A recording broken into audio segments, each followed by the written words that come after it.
Alright folks, so on the bench today I have this little Volca, Korg Volca keys synthesizer. I actually got this for, I think it was 60 euros. Very cheap, all things considered. The reason being that two of the pots were dead. There was a couple of stuff actually that were wrong with it. The volume pot had been bypassed altogether, meaning it was set too high. I'll show you exactly what was on it. And the attack as well was dodgy. So what they had done was actually soldered two of the legs together just to set it to max volume and max or whatever attack or minimum attack. And it's because, well, the pots were dead. They were damaged and essentially not working. The value is completely gone on it. So those two pots are dead. I already took the liberty of opening this. There was a couple of things that were done as well. There's a battery compartment in this that had been disconnected. The volume, as I said, no, the internal microphone, not microphone, the internal speaker had been disconnected as well. And there's a little mod here for a MIDI out that has been done. I'm not sure, people seem to like doing these. I'm not sure why you need this, because using this as a controller or as a small sequencer for other synth is sort of, it defeats the purpose of this thing. This thing is a synth, you know, there's a sequencer in it, but it's just to drive this little synth. Ideally, you actually want to drive an external a sequencer on this, like a Keystep Pro or Beatstep Pro, something like that, that gives more possibilities. So it's very bare bones sort of a sequencer. And in fact, if you have one of these guys, you're better off using one of these guys here. It's a Korg SQ1 sequencer. And this is as bare bone as they get as well. Like, it's not ideal. I barely use this at all, if I'm honest. So anyway, so the plan is to repair this. I've already taken off the screws and front panel, and this is here the main board, and we can see here this mod that was added. So I think I'm going to remove that. I probably don't need to reconnect the battery or the speaker, to be honest. They don't serve any purpose. This is a small piezo type speaker. It's not great. It doesn't really produce a nice deep sound. There's no point using the battery because, you know, these kind of things, when the batteries start, you know, dying or lose some of their charge, the sound is affected. So it's easier to run this off the mains, really. So I'm not going to bother with that. I'm just going to replace the two pots. There's one here and one here, and see if that fixes our problem. So let's do just that. By the way, the only replacement I could find for these online was these guys. These long shaft are super rare, so I'm sort of hoping it'll do the trick. There should be enough sticking out that I don't have to worry too much, but we're about to see, I suppose. If not, I'll have to find maybe find a way to extend this with another, just put a knob on top, and that way I can use them. So we'll see. All right, there you go. I've changed the pots. They're just about long enough to be usable. I'll have to see. Maybe I have little knobs that I can use for these. I'll see. I'm not sure where they are, but I'll find something. If not, it's okay. They're actually usable. So there's one thing which is a shame. Actually, this one is a different color. I wonder if that's been replaced as well, or if it's just darker, because I don't know. It does make a... Yeah, it does light up actually. So this one won't light up, maybe underneath, but I can live with that. That's not a problem. But it works. We got attack. If I reduce the attack, it should be... Yeah.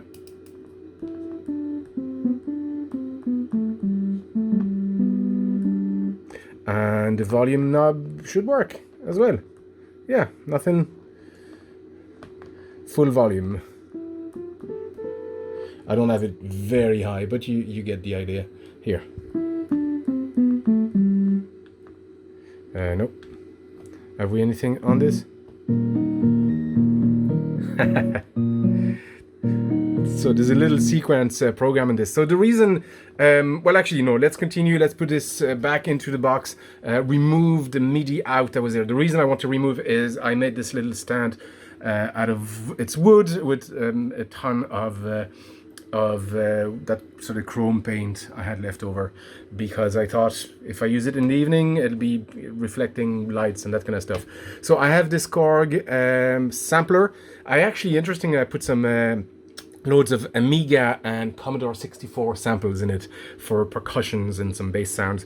So I want to use that in combination with this guy, and on top I have a Volca bass coming as well, and I don't exclude making another one. But so the reason I want the media out here is I don't think I'll use it, and if I want to use it, I have the module so I can actually put it back.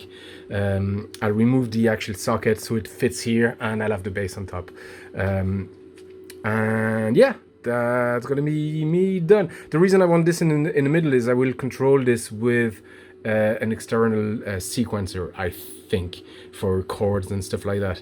So here I want to be able to access this easily, and the bass I'll be able to access this easily. But the middle one is probably the one that has the least access because of the wires and the angle and that kind of stuff. So this is going in the middle. Anyway, let's keep working. All right, I found these guys that I salvaged from a thing that had knobs on it.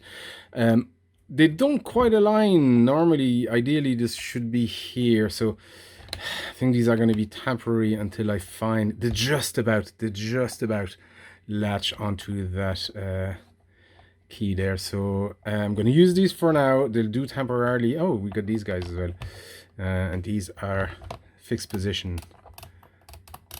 They're very satisfying.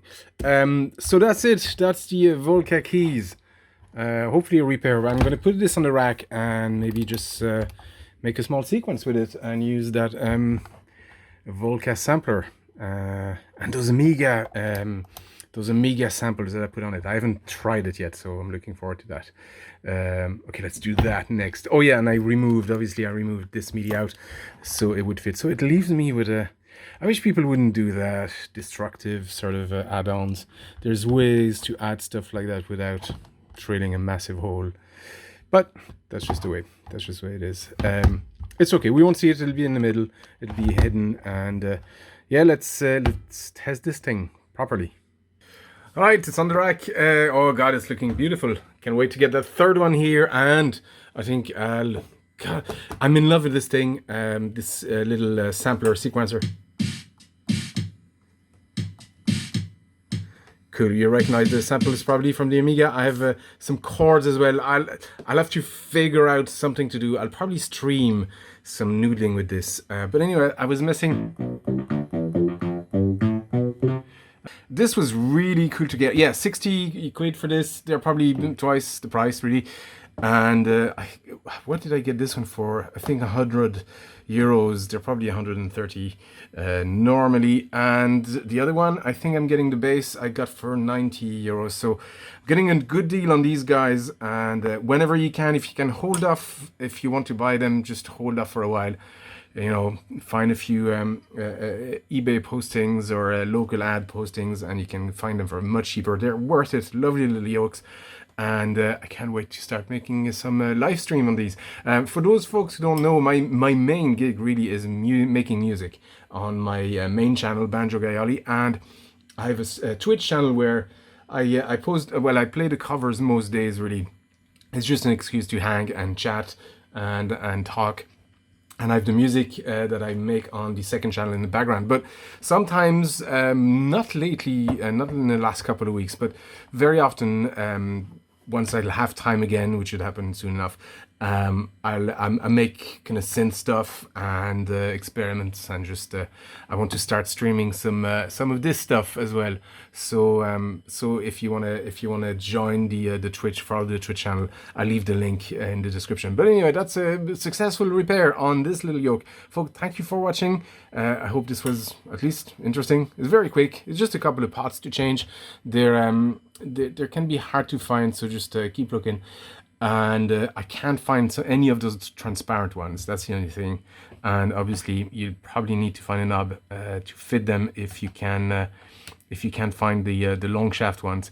But all in all, I think it worked out, and I don't mind actually having those two knobs that pop out. They're actually handy to have. They're much easier than those guys. I have to say. Anyway, folks, thank you for watching, and I'll see you next time.